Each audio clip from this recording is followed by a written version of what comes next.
Oke, di konten kali ini kita akan bahas terkait dengan transfer update. Nggak banyak, mungkin cuman Joško Gvardiol yang pindah ke Manchester City dan juga sedikit tentang kiper muda MU bernama Matej Kovar atau ya Matej Kovar, yang mana di dua pertandingan awal pramusim melawan Leeds dan juga melawan terakhir tadi malam melawan Olympique Lyon, dia bermain cukup impresif dan juga bisa mendistribusikan bola sebagaimana kiper yang diinginkan oleh Erik ten Hag gitu. Oke, maka dari itu mari kita mulai.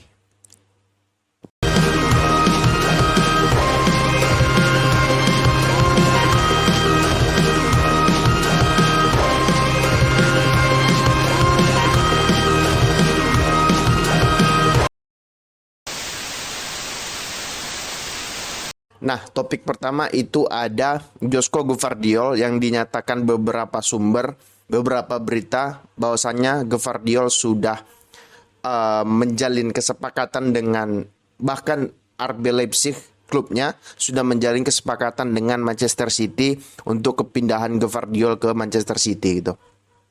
Nah, kalau kita lihat gitu loh, secara harga Gvardiol itu RB Leipzig dari awal mereka nggak bergeming bahwasanya dia minta at least minimal paling tidak 100 juta untuk Gvardiol, paling tidak berarti ya minimal 101 juta ya, kayak gitulah kurang lebih kayak itu. Cuman di berita si Fabrizio Romano belum ada menyatakan bahwasanya berapa nilai transfer untuk seorang Gvardiol gitu.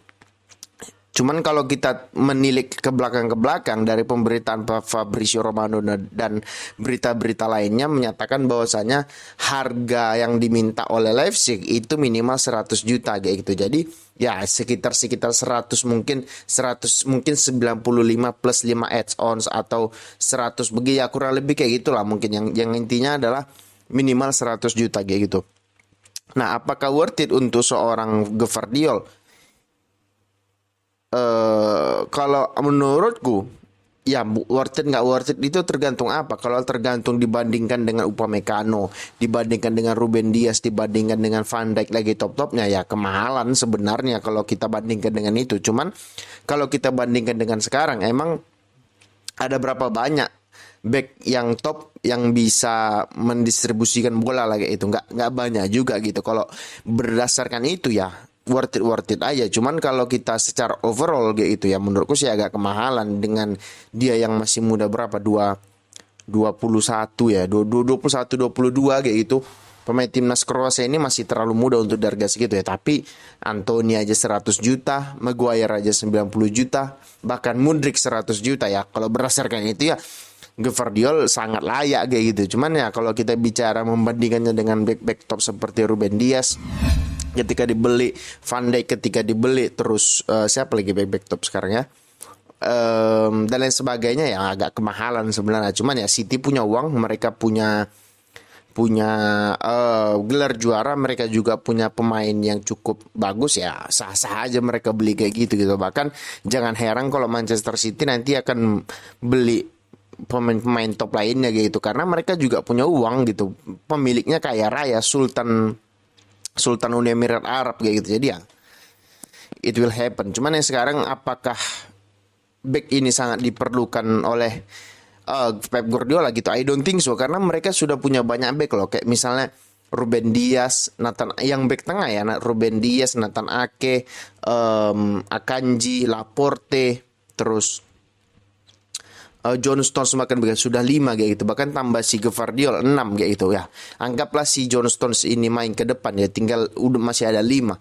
Ya mungkin untuk mendukung formasi dia 3 back itu, mungkin dia lebih ingin memperbanyak sektor back, karena menggunakan 3 back itu tidak, ketika satu cedera kayak gitu. Misalkan yang starter itu adalah Dias, Ake dan juga Gvardiol. Misalkan Gvardiolnya cedera gitu ya, bingung juga cari penggantinya siapa, atau 2 yang cedera ya kan.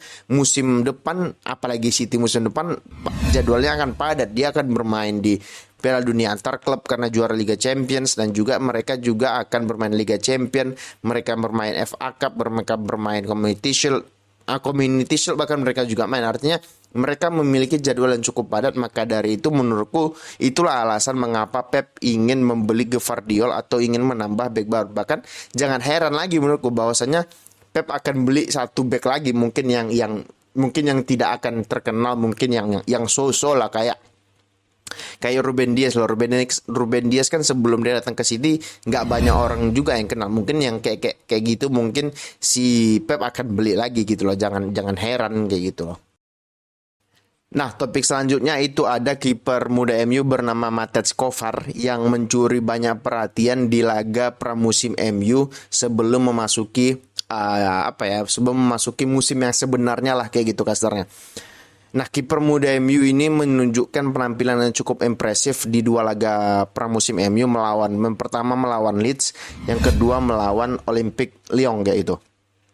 Nah, begini. Seperti yang sudah video sebelumnya aku bilang, MU sudah mendatangkan Andre Onana berdasarkan berita dari Fabrizio Romano dan sumber-sumber kredibel lainnya. Cuman yang diinginkan Erik ten Hag dalam permainannya itu kan adalah seorang kiper atau seorang penjaga gawang yang bisa mendistribusikan bola dengan baik sehingga pressing lawan itu bisa dilawan atau bisa dibongkar. Karena pemain ketika kiper bisa menguasai bola, maka akan ada satu pemain yang tidak akan dijaga oleh pemain lawan kayak gitu. Maka dari itu di sepak bola modern dibutuhkan kiper yang bisa memberikan umpan atau mendistribusikan bola dengan baik gitu, atau istilahnya di ball playing goalkeeper kayak gitu. Namun setelah MU mendatangkan Andre Onana, ada satu pemain berusia 23 tahun bernama Matej Kovar yang menurutku cukup bagus penampilannya untuk mendistribusikan bola, tidak gamang seperti David De Gea ketika ingin mendistribusikan bola gitu. Mungkin memang secara refleks ya mungkin masih ada 2-3 level dibanding David De Gea, cuman secara distribusi bola, secara mendistribusikan bola ya Matej Kovar ya jauh lebih baik daripada De Gea gitu ya. Mungkin ada yang bilang ya lawannya masih Leeds juga menggunakan tim lapis duanya, Olympique Lyon juga menggunakan kiper menggunakan pemain lapis keduanya gitu ya. Memang iya, MU juga menggunakan tim lapis keduanya kebanyakan kayak gitu. Cuman ya kembali lagi dia belum ya memang dia belum teruji, cuman dari cara dia bermain kan sudah terlihat gitu. Dia di press 1-2 orang dia masih tenang dan juga dia masih bisa mendistribusikan bola. Jadi kalau menurutku ya Erik ten Hag harus bisa membujuk dia untuk bertahan satu musim lagi untuk bersaing dengan Andre Onana untuk posisi penjaga gawang. Karena kalau penjaga gawang itu, atau nggak usah penjaga gawang deh, kalau pemain itu tidak memiliki kompetitor di posisi dia akan beranggapan bahwasanya aku besok main jelek juga pasti dimain, dan main sejelek-jeleknya juga dimain. Dan apalagi kalau pelapisnya itu tidak sepadan. Tapi coba kalau pelapisnya itu sepadan, pasti dia berpikir bahwasanya kalau aku main jelek minggu depan ada kemungkinan aku tidak akan dimainkan lagi gitu. Ya contoh paling nyata ya De Gea, mau main sejelek, mau main seburuk, mau main seblunder apa, tetap juga minggu depan dia yang main. Karena apa? Pelapisnya juga nggak memadai. Tom Heaton lah, terus Dubravka lah, ya nggak, ya jauh masih jauh kualitasnya dari De Gea. Maka dari itu Erik ten Hag tetap memainkan De Gea walaupun dia nggak bisa distribusi, walaupun dia blunder sana sini, tapi tetap dia yang main. Karena apa? Karena dia tidak memiliki kompetitor kayak gitu. Nah, untuk kali ini rasaku Erik ten Hag harus meyakinkan bahwasanya dia harus bertahan di MU karena ya secara kualitas ya Andre Onana juga secara refleks biasa aja, juga secara kalau distribusi bola ya dia juga sering blunder juga dengan kebiasaan dia memainkan bola. Jadi nggak ada juga alasan bahwasanya dia akan menjamin bahwasanya si Andre Onana nggak akan main jelek, nggak akan blunder, nggak akan kesalahan sana sini. Jadi menurutku ya si Matej Kovar ini harus bertahan lah di MU secara idealnya. Cuman kan dia udah 23 tahun, yang mana pemain kalau udah 23 tahun ya sudah saatnya dia harus mencari klub yang mau memainkan dia secara reguler kayak gitu loh. Ya, jadi menurutku kalaupun MU ingin melepas dia, jangan dilepas lah, dipinjamin aja lah kayak gitu, di loan, jangan dilepas, jangan dijual kayak gitu. Ya itu aja sih, karena di beberapa pertandingan aku lihat dia cukup bagus untuk mendistribusikan bola. Ya kalian juga pasti sepakat fans MU. Aku juga sebagai fans MU mengharapkan dia agar stay, agar bisa bersaing dengan Andre Onana. Oke? Itu dulu konten kita kali ini.